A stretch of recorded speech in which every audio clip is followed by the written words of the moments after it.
ବିଲୁଆର ଖୋଜ ଖବର କିଛି ମିଳିଲା ନାହିଁ। ସିଂହ ରାଜା ଗର୍ଜନ କରି ଜଙ୍ଗଲ କମ୍ପାଇଲା। ଅନ୍ୟ ପଶୁମାନେ ଭୟରେ ଥରହର ହେଲେ। ଗୋଟିଏ ଜଙ୍ଗଲରେ ସେଲାକି ବିଲୁଆଟିଏ ଥିଲା। ସେ ନିଜକୁ ବୁଦ୍ଧିମାନ ମନେକରି ବହୁତ ଗର୍ବ ଅନୁଭବ କରେ। ପଶୁମାନଙ୍କ ମଧ୍ୟରେ ଗଣ୍ଡଗୋଳ ଲାଗିଲେ ସମସ୍ତେ ବିଲୁଆ ନିକଟକୁ ଆସନ୍ତି। ବିଲୁଆ ନିଜ ବୁଦ୍ଧି ବଳରେ କଳିର ସମାଧାନ କରେ। ଏଥିପାଇଁ ବିଲୁଆ ମନରେ ଖୁବ୍ ଗର୍ବ ଥାଏ।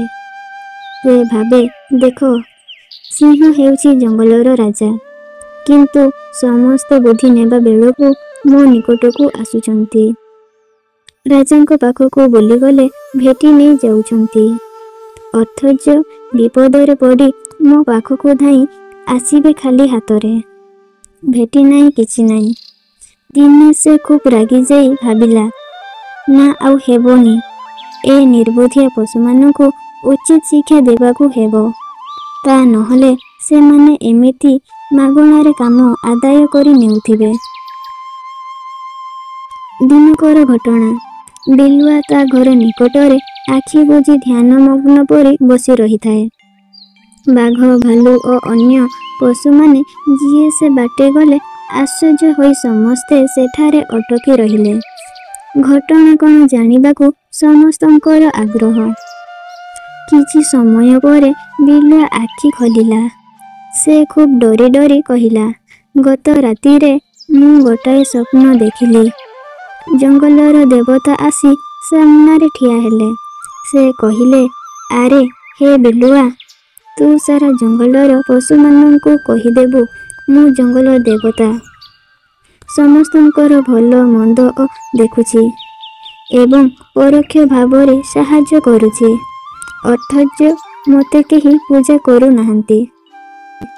ଦୂରରେ ଯେଉଁ ପାହାଡ଼ଟା ଦିଶୁଛି, ସେହି ପାହାଡ଼ ଉପରେ ଗୋଟାଏ ଗୁମ୍ଫା ଅଛି।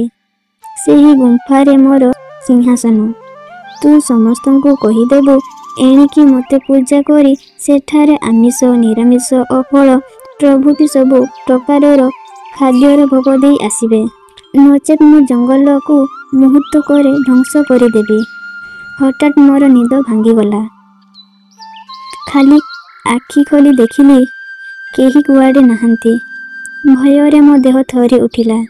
ଏସବୁ କହିସାରି ବିଲୁଆ କହିଲା, ଏଥିପାଇଁ ମୁଁ ବର୍ତ୍ତମାନ ଜଙ୍ଗଲ ଦେବତାକୁ ଧ୍ୟାନ କରୁଥିଲି। ହଏ, ଦେଖ, ଭୋଗ ମଧ୍ୟ ସଜାଡ଼ି ରହିଛି। ଏହି ଅଙ୍ଗୁର କୋଳିତକ ଓ ଠେକୁଆ ଦୁଇଟି। ଏହି ସମୟରେ ସିଂହ ଆସି ପହଞ୍ଚି ସମସ୍ତ ଘଟଣା ଶୁଣି ଡରିଗଲା। ଆରେ, ଆଜି ପର୍ଯ୍ୟନ୍ତ ମୁଁ ଭାବୁଥିଲି ମୁଁ ଏ ଜଙ୍ଗଲର ରାଜା, ହେଲେ ଏ ଦେବତା ପୁଣି କିଏ? ସେ ଯାହା ବି ହେଉ, ଜଙ୍ଗଲର ପ୍ରାଣୀମାନଙ୍କ ମଙ୍ଗଳ ପାଇଁ ମୁଁ ଆଦେଶ ଦେଉଛି, ଜଙ୍ଗଲର ସବୁ ପଶୁପକ୍ଷୀ ମିଶି ସେ ଦେବତାଙ୍କୁ ଭୋଗ ଦେଇ ପୂଜା କରିବ। ଏହି ଘଟଣା ପରଠାରୁ ଜଙ୍ଗଲର ପଶୁମାନେ ଯାହାର ଯେମିତି କ୍ଷମତା ସେତିକି ଭୋଗ ଦେଇ ସେହି ପାହାଡ଼ ଉପରକୁ ଗୁମ୍ଫାକୁ ଯାଆନ୍ତି। ପୂଜା କରି ଭୋଗ ରଖିଦେଇ ଚାଲି ଆସନ୍ତି। ତା ପରଦିନ ଗଲା ବେଳକୁ ସେ ଗୁମ୍ଫା ଭିତରେ ଭୋଗ ନଥାଏ। ସମସ୍ତେ ଭାବନ୍ତି ସତକୁ ସତ ଜଙ୍ଗଲ ଦେବତା ଆସି ଭୋଗ ସବୁ ଖାଇ ଦେଉଛନ୍ତି। ଚାଲାକି ବିଲୁଆ କ'ଣ କରେ, ସମସ୍ତେ ଭୋଗ ରଖି ଚାଲି ଆସିବା ପରେ ଲୁଚି ଲୁଚି ଭୋଗତକୁ ଖାଇଦିଏ। ସେହିପରି ସେ ମହା ଆନନ୍ଦରେ ଥାଏ। ଖାଦ୍ୟ ଖୋଜିବାକୁ ତାକୁ ଆଉ ପରିଶ୍ରମ କରିବାକୁ ପଡ଼େ ନାହିଁ। ଖାଲି ବସି ବସି ଖୁବ୍ ସୁନ୍ଦର ମିଠା ଫଳ, ମାଂସ ଇତ୍ୟାଦି ଆରାମରେ ଖାଏ। ନିଜେ ଖାଇସାରି ଯାହା ବଳେ ସ୍ତ୍ରୀ ପିଲାଙ୍କ ପାଇଁ ଘରକୁ ନେଇଯାଏ। ଏହି ପର ଭାବେ ଅନେକ ଦିନ ବିତିଗଲା। ଥରେ ସିଂହ ରାଜା ଆଦେଶ ଦେଲେ, ଜଙ୍ଗଲ ଦେବତାଙ୍କ ନିକଟକୁ ଭୋଗ ଲଗାଇ ସାରି ସମସ୍ତେ ଝରଣା କୂଳକୁ ଆସିବେ। ସେଠାରେ ସଭା ହେବ। ରାଜାଙ୍କ ଆଦେଶ ଅନୁସାରେ ସମସ୍ତେ ଭୋଗ ଲଗାଇ ସାରି ଝରଣା କୂଳରେ ପହଞ୍ଚିଲେ। ବିଲୁଆକୁ ଖୋଜା ପଡ଼ିଲା, କିନ୍ତୁ ବିଲୁଆର ଦେଖା ନାହିଁ। ରାଜା ଖୁବ୍ ରାଗିଗଲେ। ତାଙ୍କର ସୈନ୍ୟ ସମସ୍ତଙ୍କୁ ପଠାଇ ସାରା ଜଙ୍ଗଲ ଖୋଜାଇଲେ।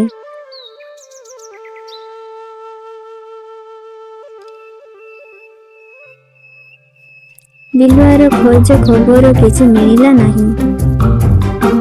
ସିଂହ ରାଜା ଗର୍ଜନ କରି ଜଙ୍ଗଲ କମ୍ପାଇଲେ। ଅନ୍ୟ ପଶୁମାନେ ଭୟରେ ଥରହର ହେଲେ। ବାଘ, ଭାଲୁ ପ୍ରଭୃତି କେତେ କ'ଣ ସିଂହ ରାଜାଙ୍କୁ ବୁଝାଇ କହିଲେ, ଆସନ୍ତାକାଲି ସଭାକୁ ବିଲୁଆ ଖୋଜାଯାଇ ନିଶ୍ଚୟ ଆଣିଯିବ। ଆପଣ ବ୍ୟସ୍ତ ହୁଅନ୍ତୁ ନାହିଁ। ରାଜା ଜାଣିବାକୁ ଚାହିଁଲେ, ଜଙ୍ଗଲ ଦେବତାଙ୍କ ନିକଟରେ ନିୟମିତ ସମସ୍ତେ ଭୋଗ ଲଗାଇ ଦେଉଛନ୍ତି କି ନାହିଁ। ସମସ୍ତେ କହିଲେ, ହଁ ଆଜ୍ଞା, ସନ୍ଧ୍ୟା ହେବା ମାନେ ଆମେ ଭୋଗ ଦେଇ ପ୍ରାର୍ଥନା କରି ଆସୁଛୁ। ରାଜା କହିଲେ, ଦେଖ, କେହି ଭୋଗ ନ ଦେବାର ଖବର ଯଦି ମୋ ପାଖକୁ ପହଞ୍ଚେ, ତାକୁ ଉପଯୁକ୍ତ ଶାସ୍ତି ମିଳିବ। ଆସନ୍ତାକାଲି ସଭା ହେବାର ସ୍ଥିର କରାଯାଇ ସଭା ଭୋଗ ହେଲା। ସମସ୍ତେ ଦୂରରୁ ଶୁଣିଲେ, ହୁକେ ହୋ, ହୁକେ ହୋ। ପାର୍ଟ 2 ଦେଖିବା ପାଇଁ ଚ୍ୟାନେଲଟିକୁ ସବସ୍କ୍ରାଇବ୍ କରି ରଖନ୍ତୁ।